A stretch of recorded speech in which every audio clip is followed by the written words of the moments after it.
Kung talagang gusto nyo, passion, pwedeng gawin yan. Maraming mga tao na may pera na gustong magpagawa. Pero hindi lahat nagiging successful. Kasi may mga binebenta ng poultry, sir, no, Doc? Nagtataka nga ako, baka pagdating ng araw, ibenta ko na rin to or paupahan ko, Pero sa ngayon, hindi ko nakikita kasi medyo, sabi ko, sa ngayon, okay pa. Pero bakit? Yung tanong na yon dumarating sa isip ko, baka ilang taon na ba sila or di ko alam, baka nagsawa na rin, walang mag-asikaso. Baka nagsawa at saka mahal din yung parental, sir? Mahal din ang parent. Hindi, yung iba nagbebenta, di ba? Nagtataka ka na ano. Okay. Yun po yung pinagkakatiwala lang nila lahat all the way dun sa mga tao nila. Kaya nalulugi. Yes po. Ayan. Samantalang ako, tuwing harvest, tuwing loading, ewan ko lang Andito ka, kung kaya ko pa ng kagabi ka, nag-uusap kami ng engineer, yung farm manager ko 59 na rin yun Sabi ko, kaya pa ba natin after 10 years ito? Sabi niya, hindi na, pero at least nakikita ka. Ipakita mo yung mukha mo para nakikita nila na nandiyan ka pa rin sa negosyo mo. Po yan. Nakapagpapabata po yan, lalo na pag na-release na yung baby. Oh, yan yun. Pagka nagbibilang na Sir Buddy ng ikinakarga sa truck lumalakas ka ganun. Gusto mo bang matuto ng agribusiness, crops, livestock and poultry, aquaculture, at ma-inspire sa mga success stories? Agribusiness, how it works. As a YouTube channel, Agribusiness features entrepreneurs, farmers, organizations, OFWs, investors. However, beyond our usual content and official endorsements, Agribusiness does not engage in other business dealings with them. While our viewers and featured individuals and entities may choose to pursue business deals with each other on their own, we encourage them to be cautious in doing so.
Ayan, kasama pa rin natin si Engineer Benji Rosario at dito pa rin tayo sa kanilang farm 8NE Poultry. Dito po yan sa Orbis Tondo, dito yan sa Pangasinan. Ayan. So, na-feature na natin si Engineer nung 6 months ago.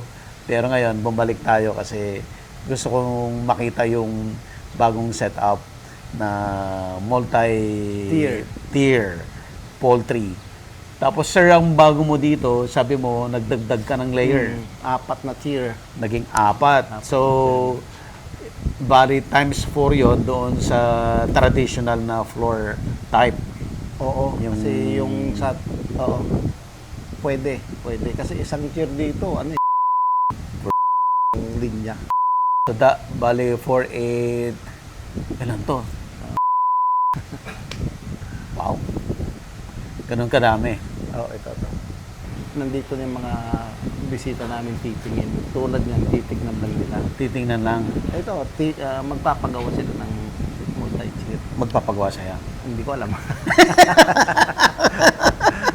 Okay na yan. Basta matulungan mo sila. Magawa. Okay na yan. Si Doc Dante, yung kasama natin dati. Ay, opo. Kasama. Nandyan siya sa post na. Kasama siya. Okay, sir. Pag i-define natin yung multi-tier poultry, ano pong ibig sabihin nun? Ibig sabihin kasi ng multi-tier, yung battery cages ang equivalent meaning niyan. Patong-patong siya. So, para yung ipot, makukuha mo every other day or every day para ma-minimize mo yung presence of ammonia, di ba? Hindi dyan mag-i-stay. Saka yung langaw. Yan ang importante. Karamihan kasi sa poultry, pag sinabi mo poultry, di ba? Langaw na kaagad. Langaw agad. Iniisip ng mga kapitbahay, perwisyo, mabaho. Pero dito, ano siya, talagang nakita mo naman, di ba? Yeah. Dito, Kasi halos walang langaw din. tunnel vent pa rin siya. Oh, tunnel vent. Kaya malamig. Tapos yung bawat layer, meron siyang Conveyor. conveyor Yeah. na paandarin mo lang, Saka, pupunta na yung ipot sa dulo. oo, pati manok, pag mag-aani ka, Pag mag-aani ka, pati manok, ganun. doon mo makukunin doon sa ano. Sobrang efficient yung Okay, sa sistema. ano kasi, sa tunnel vent, pag magtitingin ka, pupunta ka sa loob, pipili ka ng manok. Isa-isa. Isa-isa. Sir, so in terms of efficiency, gaano kalaki ang itataas ng pag-aalaga? Sa ano kasi, sa efficiency, yung mortality, mamiminimize mo. Ang pinakamaganda dyan, tulad nung nabigyan ka ng sisiw na, halimbawa, hindi maganda kasi hindi naman pare-parehas yan. Nangyari dyan sa amin, ilang araw na, bakit doon sa tapat nilang conveyor, malinis pa. So, hindi sila kumakain. Kaunting ipot eh. So, magagawa mo ng paraan. I-report mo sa integrator or baka mga doktor sila, alis doon naman sila. Gagawin nila ng paraan. Hindi katulad sa yung isang floor type, Okay. ay sama-sama yung ipot, nandun sa ilalim, hindi mo makikita, hindi mo alam, maraming hindi pala kumakain. So, nababansot, mas marami. Yun ang isang ano niyan, isang In terms of monitoring, kinakita mo. monitoring. Sabay, medyo magandang ano. Kita mo naman at 28 days, di ba? 2 kilos, 2.1. So, ito ay commercial level, yung battery cage, backyard. Yeah, oo. At saka ngayon, ang sabi nga ng LGU, kung pwede lang, ito na. Kasi nga, Ang gusto nila. kinukumplain nga nila yung floor type. Malangaw nga. Pag nag-ani ka talaga at buksan mo yan, milyon ang sasama dyan na langaw. Nalangaw. So kung pwede lang, sabi ng ibang LGU, kung hindi elevated, yung elevated maganda rin. Kaya lang, floor type lang na itinaas yun. Oo. So yung ipot nandyan, pwede Nandyan kang pa rin. sumilong, pwede kang mag-control, pwede mong patayin yung ano. So, pangalawa yon, sabay ito na yung, ewan ko kung may lalabas pang mas high-tech dito. Medyo ang ano lang yan, downside yung magastos sa kuryente kasi maraming equipment na kumikilos. Conveyor, yung blower naman common yan present sa bawat ano yun, poultry. Yung nadagdag mo, conveyor, saka yung aakit-akit ka. Yun lang, pero siguro... In terms of space naman, panalo ka. ang space ko lang dito, 110 lang. Pero ang naikarga kong manok, mas marami. So, sabay effective yung mga manok. Sabi nga ng mga doktor ng ano, iba talaga pag multi-tier. Iba talaga. Kahit anong sisiw ilagay mo, sabi nila. Gumaganda. Medyo maganda. Biosecurity, sir. In terms of biosecurity. Oo, parehas ang biosecurity ng ano, ng ganun din lahat ng poultry. Supposed to be mahigpit. Pero ngayon, mag-aani na kami. Kaya medyo maluwag na. Pinayagan namin kayo. Pero pag sisiw yan, Hindi mo kami papayagan. doon lang tayo sa ano. Doon lang tayo sa control room. Oo. Makikita Doon mo ka lang naman mag-o-observe. doon lang kayo mag-observe. Kasi mas prone ang sisiw. Actually, dapat itong dalawang farm, hindi ka ilalayo sa paglo-loading mo eh. Kasi pag lumayo, halimbawa 1 week, so ito malaki na yon. Pagdating mo dito maliliit. Delikado sa ano sila kasi ang bilis ng facing eh. So kaya kami 1 day Ang difference. pinakamatagal na yung 2 days. At ang farm manager namin iisa, so pupunta diyan, pupunta dito. So ang ginawa nila, isabay na lang natin. So walang tendency na may pag magkahawa. Pare-pareha sila, oo. Kasi pare-parehas ang stage. ang ano monitoring naman, building A, building B, deliver ng feeds para sa A, Oo. para ma-monitor mo naman yung Consumption nila. consumption, FCR, yung mga FCR. average live weight, ganyan. So, pag nagpakawala ka doon sa papel mo, may building B, nandun yung mga manok mo, building A nandun. But definitely, in terms of biosecurity, mas safe ito kaysa doon sa mga traditional, syempre. Hindi rin, kailangan, parehas sila. Parehas. Parehas sila, oo. Hindi pwede na i-compromise mo yan. Maalwan ng magtrabaho, nakakapasok ka sa loob, pwede kang matulog sa loob, yung mga tao. Whereas nasa floor type, hindi ka pwedeng pumasok dyan.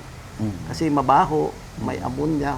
Although mayroon namang blower, pero nandun yung langaw, maano. Ito, para ka nasa bahay lang. Oo. Saka lagi kong pinapawalisan yung hallway, di ba? Nakita mo parang bahay lang siya. So na-discuss na natin, mas marami kang production dito, productivity mas maganda. In terms of sa environmental concern, sir. Yeah, makita mo Advantage naman to. ka rin. Oo, advantage ka talaga. Kita mo to kung magkapera ako, ano ko to, malanskip ko to, di ba? Parang, parang na... Gagawin mong park yung farm mo. Hindi, parang maganda pagpasok mo, di ba? Parang nasa bahay ka lang. Okay. Hindi lang poultry kasi yung iba gustong poultry, may poultry ako, pero pagdating sa loob, ang dumi, ang pangit, yung mga ano. Ayaw ko yun eh. Oo. Gusto ko yung maayos eh. In terms of challenges naman, Medyo mahirap to. Okay. Kailangan kang nakabantay. Marami kang titignan. Tulad niyan, reverse osmosis yung tubig namin. Ang Okay. reverse osmosis, ang gandang pang-brooding ng mineral water, parang yan, pang-brooding ito ang nakikita ko sa brooding, ginagamit namin reverse osmosis. Ang ganda ng mga manok talaga. Baka yung iba, raw water siguro na direkta, na pinapainom ginagamit. nila, o hindi mo alam, may buhangin, may putik, may ano. Eh, kahit kasino, tao, pakainumin mo so yan. sobrang sensitive Sa din. nakikita ko, pag sisiw at napainom namin ng raw, nasira yung reverse osmosis, nagtatay ka agad. Sabi, spoiled naman itong mga manok na to. So ngayon, hanggang brooding namin 15 days. Okay. O sabay pinaghahalo-halo na namin doon sa pangalawang na. Pero may FRP ba? Yung blue na tatlo dyan. Sabay pagdating doon may UV light pa para mapatay mo yung bakterya. Kaya ginastosan talaga. Eh sabi ng mga doktor, hindi nila inutos yan, ako na lang naggawa. Kasi kaya naniniwala sila na yung manok nila maalagaan talaga. May issue ba, sir, sa animal welfare? Wala naman. Kasi kumukuha kami sa AWA, mayroon kaming permit Okay. every year na nag-ano kami. Pero tinutulungan kami ni Foster, siyempre sila yung may jurisdiction yan. Ang nakikita lang namin na inaano nila, yung pag malalaki na yung manok, may concern sila dun sa yung paghawak. Okay. Sabi ko nga sa kanila, baka pwedeng may conveyor. Sabi ng may-ari, tama yan, sabi niya. Isipin natin, So ikaw nag-isip nung naka-conveyor? Sino Dominic Dante ba yan? Baka pwede mo nang papuntan sila dito. Pwede ba, sir? Sige, sir. So ikaw nag-isip nun, sir, na i-conveyor yung mga chicken? Hindi, yung doon sa anihan. Sa anihan? Oo. Sabi ko, baka pwedeng para hindi mo hawakan lagi ng mga tao. Sabi niya, pwede, ilagay mo sarahan mo yung then mayroon ng conveyor dito na kakalikay mo lang yung manok, hawakan mo lang dito. Hindi katulad ng nakita mo yung Pero ganun talagang traditional na pag-aani. Oo, mas maigi to. Yung iba kasi, pagka floor type, tatakbo ka, kukunin sila, kakarga mo sa Nag-aabulan kayo? Naghabulan kayo. Dito naman, doon ka naman, Sa dulo na. Okay lang ba? Doc, Hello, sir. Doc. si Sir Hello, Buddy Doc. ulit, napasyal, sir. Hi. Hello po, sir. Kilala ko po kayo sangka. Ay, salamat. Ay, salamat po. May bisita tayo, yung sikat na Oo po. Si Doc Dante sa poster, nakilala mo naman na. Tapusin lang po namin, mabilis na po to. Okay, Awa, disease management. yes. Paano ba to, Doc Dante? Na-interview ako sa management. Ay, Wala namang sakit-sakit. wala naman. Sa sa sipon kasi, pag tumawag kami sa kanila, Andyan na. Nandyan na yung doktor nila. Sabay may nangyayari pa na dinadissect nila yung kung anong problema. Per, at least, sabi nga nung boss nila, nandito yung logistic namin, Oo. kukumplituhin namin, bahala kayong mag-apply. Sabi nung boss ng boss ni sir, pumunta dito. So, advantage yan ng contract growing versus commercial farming. Nakikita mo kasi kaagad na iikot mo. Kasi every kgs, na-obserban mo yun na, makita mo, basa yung puwit niya, delikado yun, di ba? Minsan, tinutok ka ng mga, lalabas yung bituka hanggang sa Yung kapwa maraming niya. mamatay. So, alisto ka doon. Magaling si engineer dyan eh. Investment cost. Siyempre, ang investment cost nito, iba doon sa multi-tier. Oo. Pero kung elevated, halos pareha sila sa cost Parehas ng din. building. Magkakatalo lang sa equipment.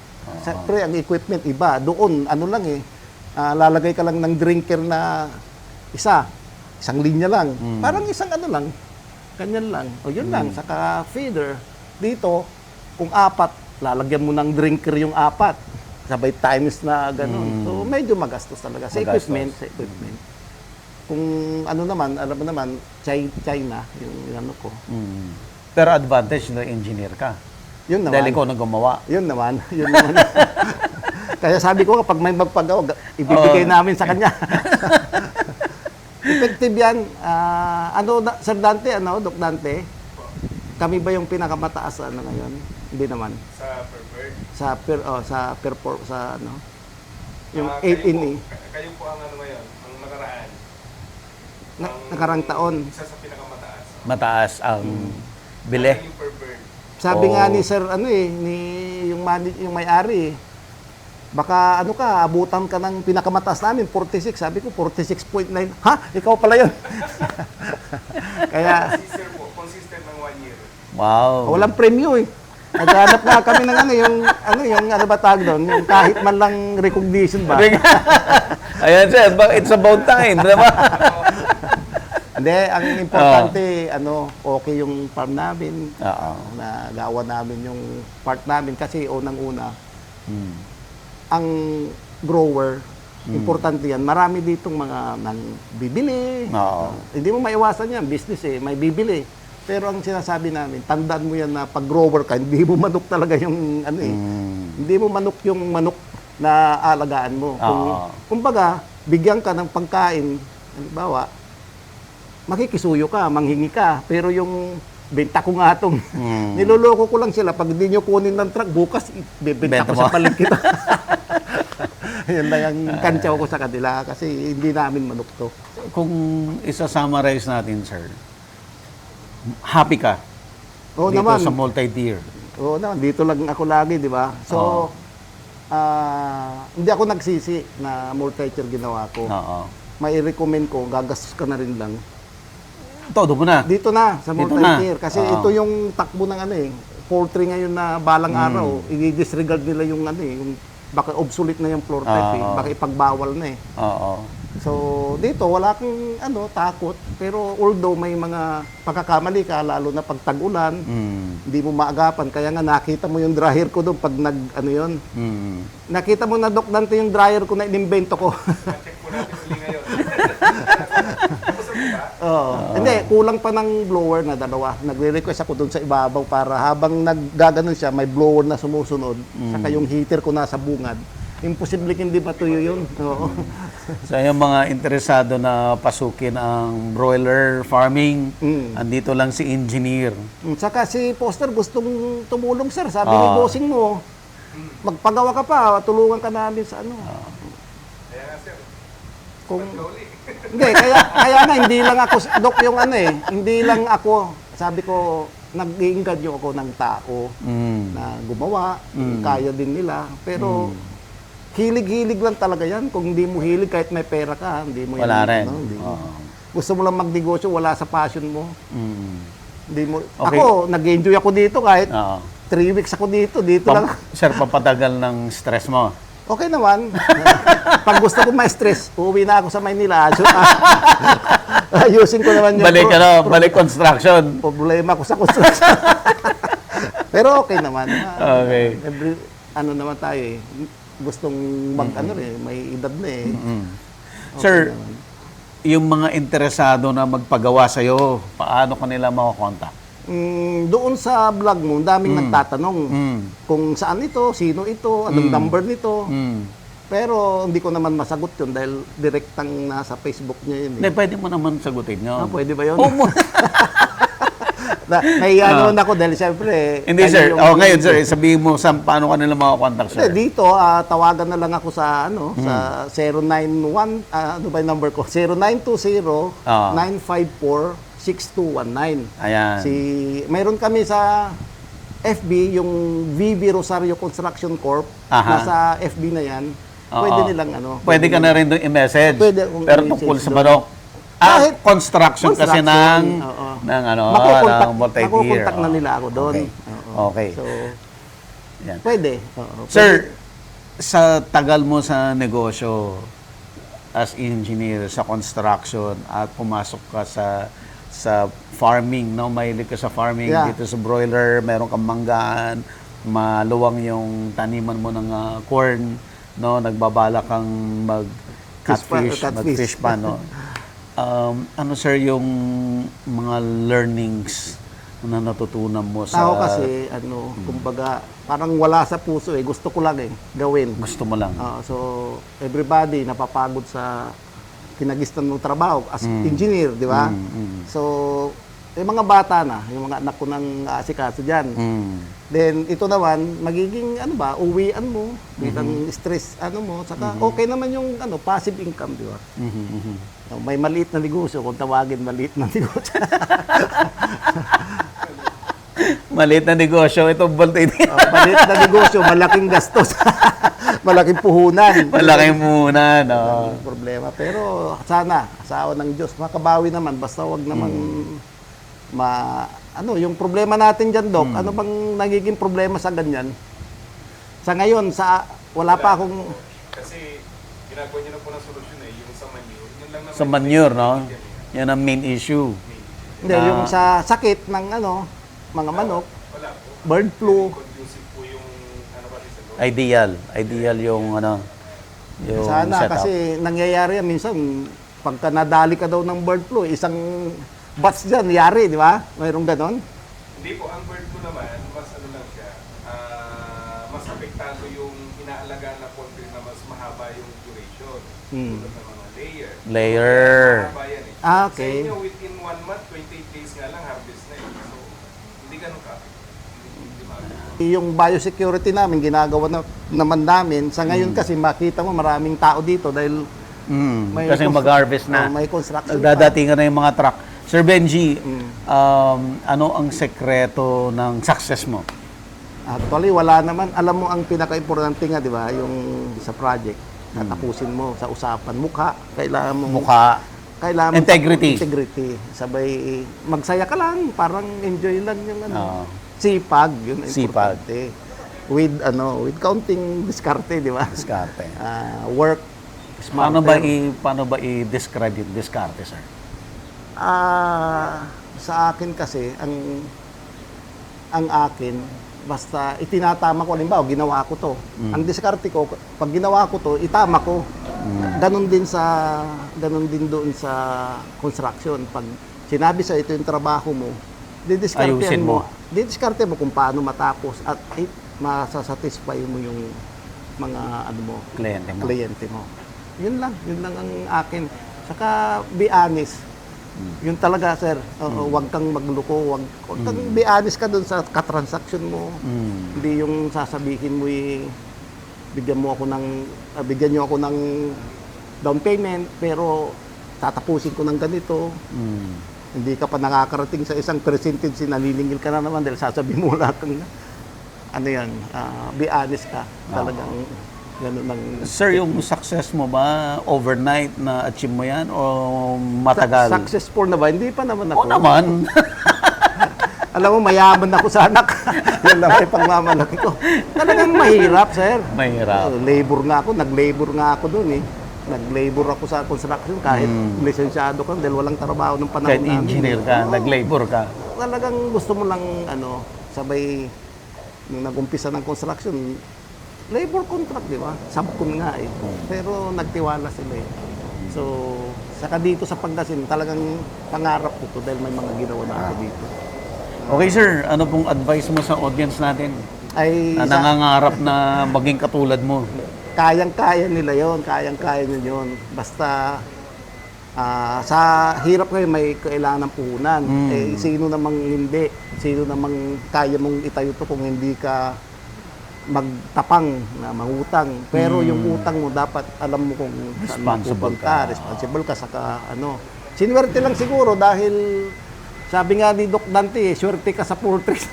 Pero pwede, pero kailangan mo talagang gawin. So, magpursige lang. Kung gusto nyo to, pwede namang maraming integrator. Nandyan sila poster nga na tutulong. Kung talagang gusto nyo, passion, pwedeng gawin yan. Maraming mga tao na may pera na gustong magpagawa. Pero hindi lahat nagiging successful. Kasi may mga binebenta ng poultry, sir, no, Doc? Nagtataka nga ako eh. Baka pagdating ng araw, ibenta ko na rin to or paupahan ko eh. Pero sa ngayon, hindi ko nakikita kasi medyo, sabi ko, sa ngayon, okay pa. Pero bakit? Yung tanong na yon dumarating sa isip ko, baka ilang taon na ba sila or hindi ko alam, baka nagsawa na rin, walang mag-asikaso. Baka nagsawa at saka mahal din yung parental sir? Mahal din ang parent. Hindi, yung iba nagbebenta, di ba? Nagtataka ka na ano. Okay. Yun po yung pinagkakatiwala lang nila na all the way dun sa mga tao. Kaya nalulugi. Yes po. Ayan. Samantalang ako, tuwing harvest, tuwing loading, ewan ko lang Andito ka, kung kaya ko pa ng kagabi nga, nag-uusap kami ng engineer, yung farm manager ko eh. 59 na rin yun eh. Sabi ko, kaya pa ba natin after 10 years ito? Sabi nga, hindi na. Pero at least nakikita ka. Ipakita mo yung mukha mo para nakikita nila na nandiyan ka pa rin sa negosyo mo. Yan, nakapagpapabata po yan, lalo na pag na-release na yung Oh, yan yun. Pagka nagbibilang na sir body ng ikinakarga sa truck eh. Lumalakas ka eh. Ganun. Nakakalimutan lahat ng pagod. Hindi, talagang rin, parang, napalaki mo yung manok mo, ganyan. Sinasabi nila, wow, at 28 days, mayroon kang 2.1. Nakita mo naman yun, di ba? Di ba sabi, parang kang, wow, ang galing namin mag-alaga, di ba? Yun lang, konsuelo mo yun na natutuwa ka sa ganun. Ayun, sir, thank you so much. Oo. For the second time, maraming salamat. Ay, si Doc Dante na Si Doc Dante, hindi pa niya kami pinagbibigyan. Baka naman yung... under negotiation na po. Talaga, sir? Please? Agribusiness merch is now available on Shopee and Lazada. Agribusiness, how it works. Instruct, inspire, succeed.